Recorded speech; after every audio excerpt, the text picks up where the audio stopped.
Thank you very much indeed, and welcome to this event.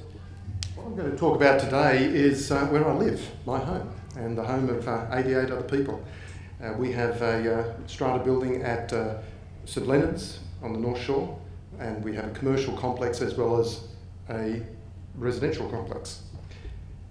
We don't have a concierge, we don't have a garden, we don't have a pool. So that's to put into context of the structure of what we have at St Leonard's. It's 11 stories high, we have 4 levels of basement parking, so lots of lighting, lots of energy being consumed, lots of plant rooms, meeting rooms, gymnasiums. So typical configuration: lifts, electricity common supply, water common supply, gas common supply, and air conditioning tower up in the roof. Typical apartment building anywhere else in Sydney. So what happened? Well, back in 2008, I joined the executive committee and noticed that our utility prices were rising. The power factor correction on our electricity bill was 0.7. And the committee at that time said, "Isn't that fantastic?" I said, "No, that's really bad. It should be nearer to 1. So that was the first step we took. We looked at the lighting that was on 24 hours a day throughout the building, and we began to monitor those utilities just on paper to begin with. Went back on all of our electricity bills, water bills, gas bills, plotted those on paper, conducted an audit in late 2008 with the assistance of our strata managers, and then we drew up some immediate actions, and that was the beginning. Now, to put into context what is sustainability, these are the dictionary definitions at the top, but I prefer the one down the bottom, which is from the UN report back in 1987, that development that meets the needs of the present without compromising the ability of future generations to meet their own needs. That's what we're about at Nexus. It's not just about us, it's about what is for the future generations. The first thing we did, we installed power factor correction. It's a big orange box. It's a big capacitor. It sits down in our plant room. Nobody even knows it's there, and it just hums. That saved us $2,000 and 15 tonnes of CO2 every single year from the time we put it in. That was the equivalent of taking 4 cars off the road every single year. And we had a payback of about 24 months. It's something people never ever think of until they look at their electricity bill. And I'll show you the effect in just a moment of what that did to us. In terms of the lighting modifications, we got the low-hanging fruit first.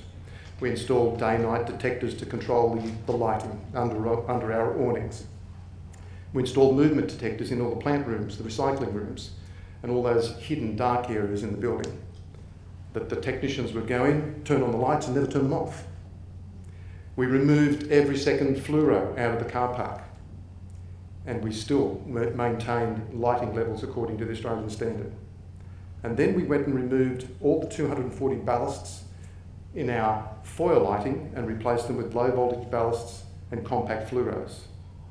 Once again, we saved $25,000 and 160 tonnes of CO2 every single year on the do nothing case, and I'll explain that in a moment. So that was another 44 cars off the road every single year. We had a payback in about 18 months. Now, what's the other flow-on effects? And this is the one that we were staggered by. That as we brought down the electricity consumption, we brought down the core building heat of the concrete mass of the building. The foyers were cooler, all of the corridors were cooler.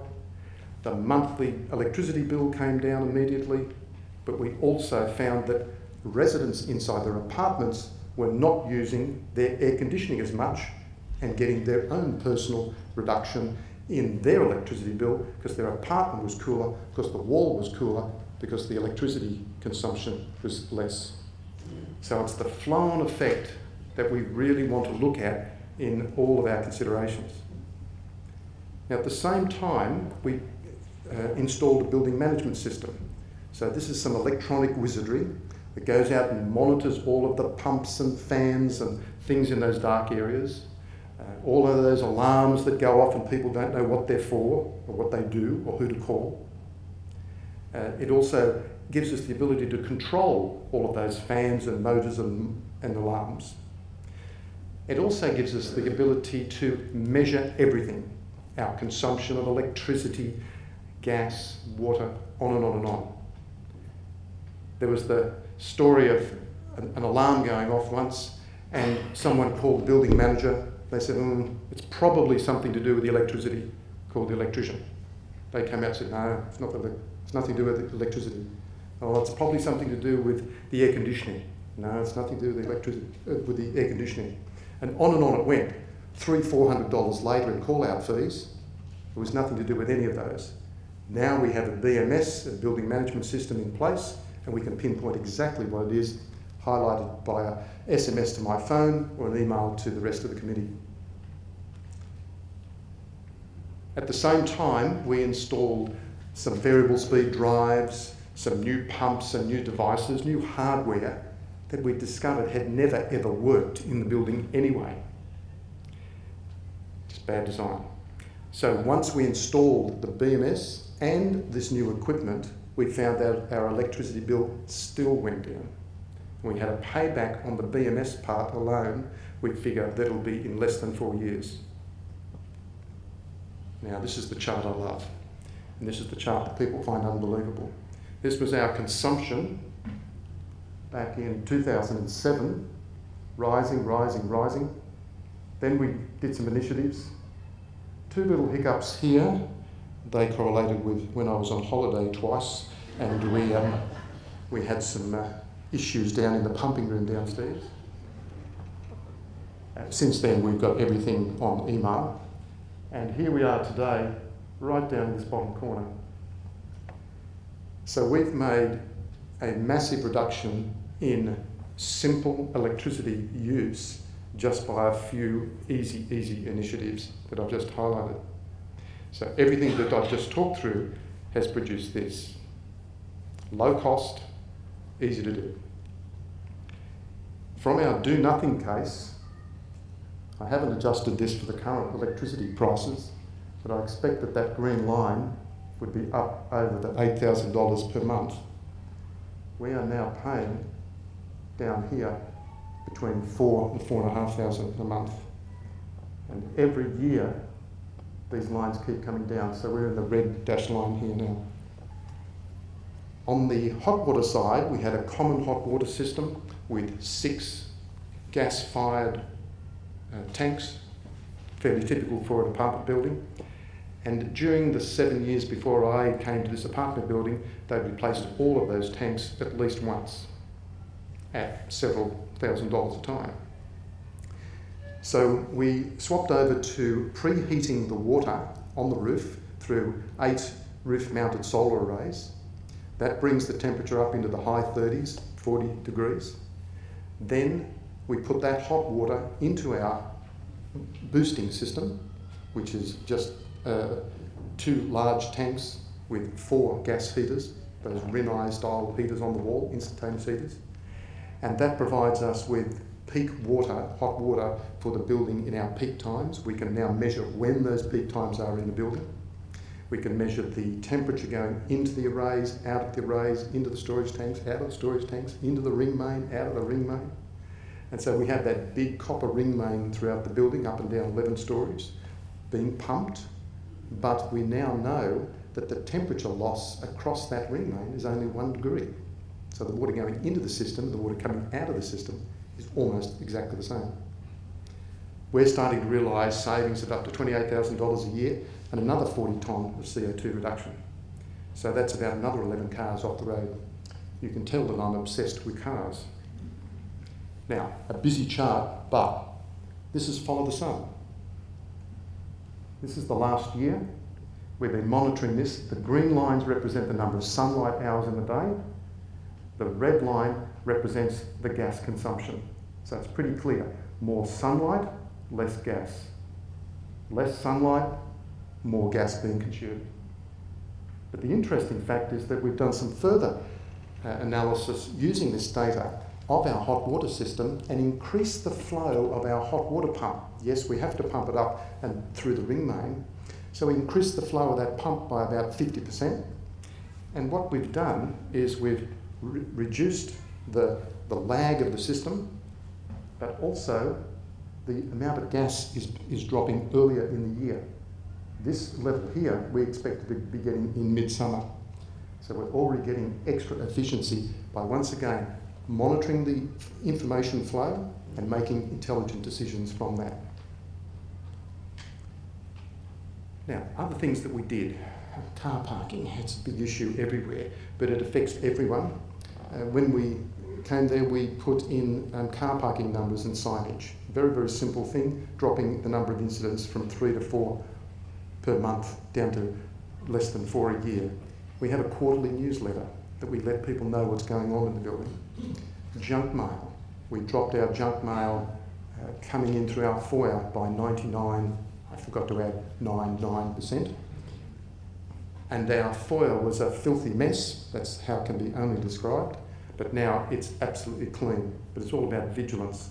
We saved in excess of 2 tonne through the recycling bins every year, which then translated into the cost of the council taking it away, and another 6.2 tonne reduction in CO2, and another 2 cars off the road. Now, what also we did was we set up a website, Nexus, at lennis.com.au, and that became the repository of information, at the go-to. Where do I get a copy of the bylaws? Which car parking space is mine? What do I do about noise, etc., etc., etc. We had downloads, links, etc., executive committee log on, and building manager log on, all of those administrative tasks that we need to do in a building. And now all of a sudden the number of inquiries to the building manager, the strata manager and the executive committee went from hundreds down to almost nothing. So it's our first point of call. So what's the bottom line? Well, we knocked out 200 tonne of CO2 per year, and that's about 55 cars off the road. Now that was way beyond what we ever thought we could possibly do. We weren't even dreaming that we'd get anywhere near this number, but this was really, really quite something for us. Now, what happened to our levies during that time? Now, apart from this little sort of funny glitch here when we changed strata managers and they sort of made a little bit of an over-adjustment of the budget, we're essentially paying the same in 2011 as we were paying back in 2005 in strata fees. Now, this will obviously go up because everything else is increasing in price. But we're at a sustainable level. We're not at some crazy, crazy level of doubling or tripling or whatever that I hear in some of the other apartment buildings. So it's about incremental change. And this is only just the beginning. We've only just started on this long, long road of energy efficiency and sustainability. And we keep on making incremental changes rather than the big bang approach, because sometimes it will feel to all of us that it's just too hard. But if we break it down into tiny, tiny little bits, because the only way that you can eat an elephant is by chopping it up and eating it one mouthful at a time. So what's the next step? It's about continuous improvement. We're going to do more initiatives in terms of electricity, water and insurance. Because what we did was we took our budget and divided up where are the big killers, what are the big costs that are driving us and driving our increase in strata levies. And it's the obvious ones, electricity, but where's water? Disappeared over here somewhere. Water. Our insurance policies and management fees. Now we think we pay actually really, really low in management fees, so these are not huge numbers, but still there's something to focus on. Doesn't matter whether you're large or small, it's still something to focus on. Now, what we're going to do in terms of electricity, the car park has the traditional T8s, so there's all sorts of ways of reducing the wattage from those lights, reducing down to T5s and going through other techniques. But we're going to go all the way down to this little fella down the end here, the LEDs. So that's where we're focusing on right now. Our options were to replace all of the existing T8 fluorescent tubes with the smaller technology, or to go to standard motion detectors and switch the fluoros, or we found technology that's microwave motion detected. And this is an Australian innovation, solid state technology, long lasting, good payback period on them. And we now are looking at our fire stairs and our car park. 172 fixtures will be replaced, and we'll do a payback in something just over 2 years and be saving $25,000 a year in electricity consumption for those areas of our building. Water, true to our heart, we've started a water audit. We took the Sydney water model and we took the model from Andre, saw where the big killers were in the showers, and we have initiated a project which is more than just a water fix style. We're replacing O-rings, washers in the inlet valves. We're also testing and adjusting all of our thermostatic mixing valves in the apartments, as well as doing an audit. So it's a rather large project that we've initiated. And this is to try and find where the inefficiencies are in the system. We're a pretty modern building, so we don't expect that there'll be too many, but it's something we need to do, otherwise we'll never ever know. This was what was driving us, that our consumption was rising ever so slowly along this line, but the price, so the cost, was rising ever so quickly. So we figured that if we could reduce the consumption, we might stand a chance of getting some relief on the pricing.